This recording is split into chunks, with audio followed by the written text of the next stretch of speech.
வணக்கம். புதுவை இந்திரா காந்தி சிலை எல்லைப்பிள்ளை சாவடி அருகே உள்ள ஒரு தனியார் நிறுவனத்திற்கு தொலைபேசி மூலம் வெடிகுண்டு மிரட்டல் வந்ததால் அங்கு பரபரப்பு ஏற்பட்டது. புதுவை எல்லைப்பிள்ளை சாவடி இந்திரா காந்தி சிக்னல் அருகே தனியாருக்கு சொந்தமான வணிக வளாகம் உள்ளது.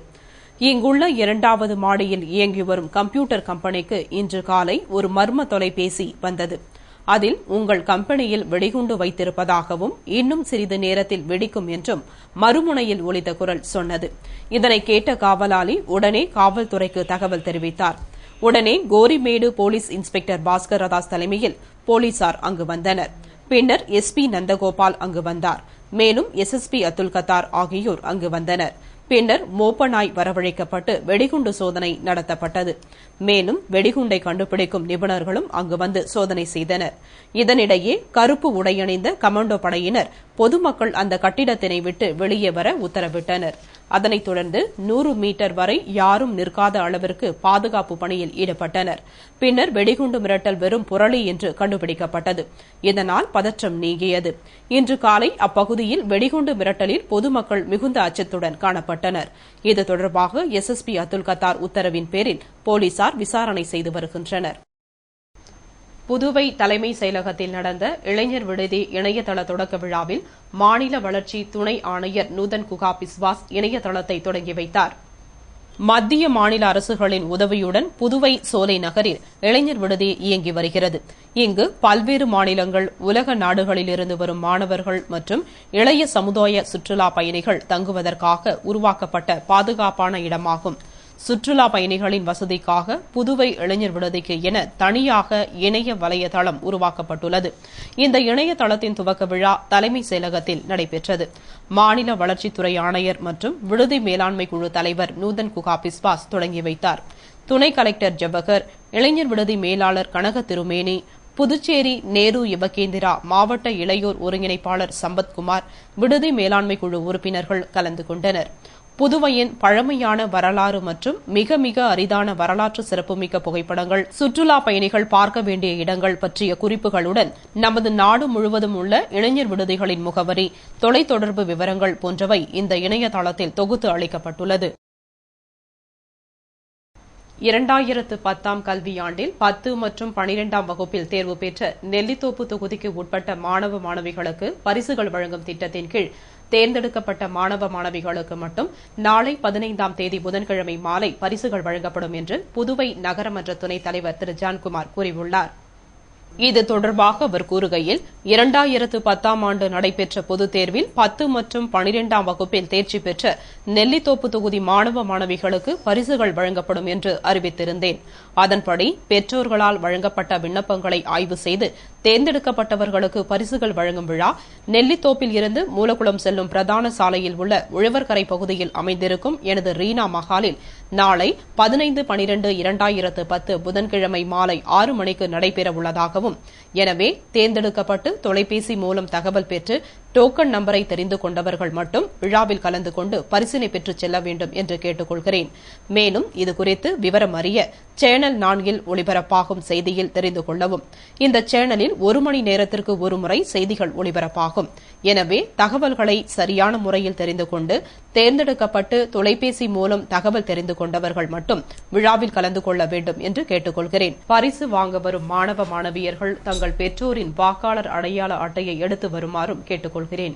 மேலும் உங்கள் தொலைபேசி எண்களை தெரிவிக்காதவர்கள் 9894274058 என்ற செல் நம்பரை தொடர்பு கொண்டு தெரிந்து கொள்ளவும் என்று கூறிய அவர், மாணவ மாணவிகளுக்கு நடைபெறும் பரிசளிப்பு விழாவில் சிறப்பு விருந்தினராக புதுவை முன்னாள் முதலமைச்சரும் திமுக மாநில அமைப்பாளருமான திரு RV ஜானகிராமன் மற்றும் சிறப்பு அழைப்பாளராக புதுவை மாநில திமுக இளைஞரணி அமைப்பாளரும் சட்டமன்ற உறுப்பினருமான திரு சிவாவும், மேலும் நெல்லித்தோப்பு தொகுதிக்கு உட்பட்ட கவுன்சிலர்களான திரு சேகர், திரு சதாசிவம், திரு வேலவன், திரு செல்வம், திரு ஆனந்தலட்சுமி உட்பட திமுக பிரமுகர்கள் பலர் கலந்து கொள்ள உள்ளதாகவும் அவர் தெரிவித்துள்ளார்.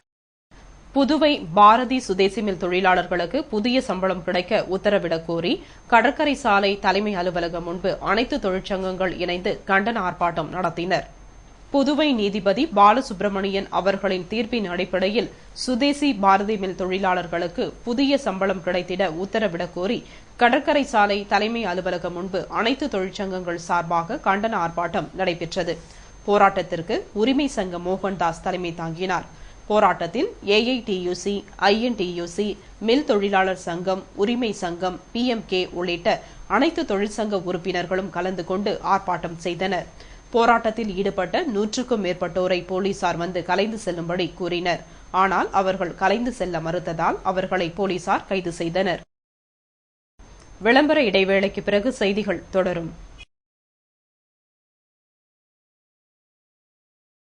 அன்னையும் பிதாவும் முன்னறி தெய்வம்.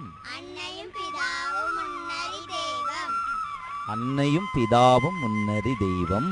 அன்னையும் பிதாவும் முன்னறி தெய்வம். ஏன்னா ஒரே தடவை சொன்னா மனப்பாடமாகாது, திரும்ப திரும்ப சொல்லணும். அன்னையும் பிதாவும் முன்னறி தெய்வம். அன்னையும் பிதாவும் முன்னறி தெய்வம். அப்பா, அன்னையும் பிதாவும் முன்னறி தெய்வம்னா என்னதுப்பா? அன்னைன்னா அம்மா, அம்மா இருக்காளா? பிதான்னா அப்பா, நான் இருக்கேன். நாங்க 2 பேரும் தான் உங்களுக்கு கடவுள். பெத்தவங்களை கடைசி வரைக்கும் காப்பாற்ற வேண்டியது பிள்ளைங்களுடைய கடமை. அதத்தான் அன்னையும் பிதாவும் முன்னறி தெய்வம்னு இதுல சொல்லிருக்காங்க. புரியுதா? இப்ப சொல்லுங்க. அன்னையும் பிதாவும் முன்னறி தெய்வம். அன்னையும் பிதாவும்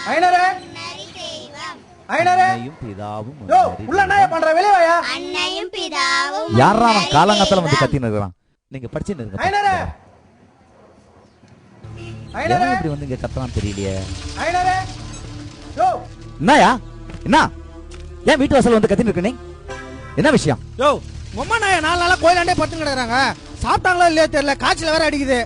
முதல்ல ஹாஸ்பிட்டலுக்கு கூட்டு போயா, ஏதாவது ஒண்ணு கிடக்க ஒண்ணு ஆயிட போகுது. யோ, எங்க அம்மாவுக்கும் என் பொண்டாட்டிக்கும் 4 நாளைக்கு முன்னாடி சண்டையா, அதனால அவங்களை நான் வீட்டை விட்டு வெளியே தட்டிட்டேன். இனிமே எனக்கும் அவங்களுக்கும் எந்த சம்மந்தமும் கிடையாது. இன்னொரு தடவை அவங்க கதை எடுத்து நீங்க வந்த உனக்கு மரியாதை கெட்டுரும். பையா வந்துடுறானுங்க நியாயம் பேச. உன்னை பெத்தவங்க தானே அவங்க. உன்னை வளர்க்க எவ்வளவு கஷ்டப்பட்டிருப்பாங்க. இதெல்லாம் உனக்கு எங்க தெரிய போகுது? இருக்கும்போது விட்டுருங்க, இல்லாதப்ப அம்மாடி.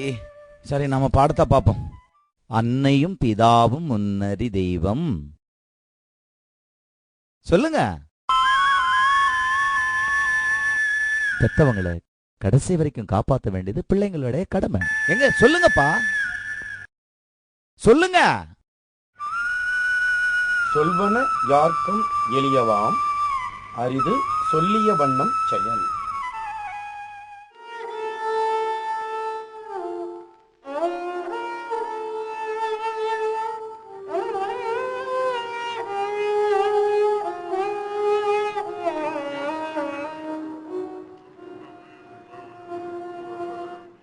கல்லில் கூட கடவுளை காணும் மனிதர்களே, கருவில் சுமந்தவர்களை தெருவில் விடலாமா?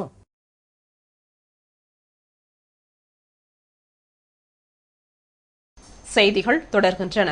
நெல்லித்தோப்பு மகாத்மா காந்தி அரசு நடுநிலைப் பள்ளியில் அனைவருக்கும் கல்வி இயக்கத்தின் சார்பாக பெண் குழந்தைகளுக்கான தொழில்திறன் மேம்பாட்டு பயிற்சி முகாமின் கண்காட்சி நடைபெற்றது.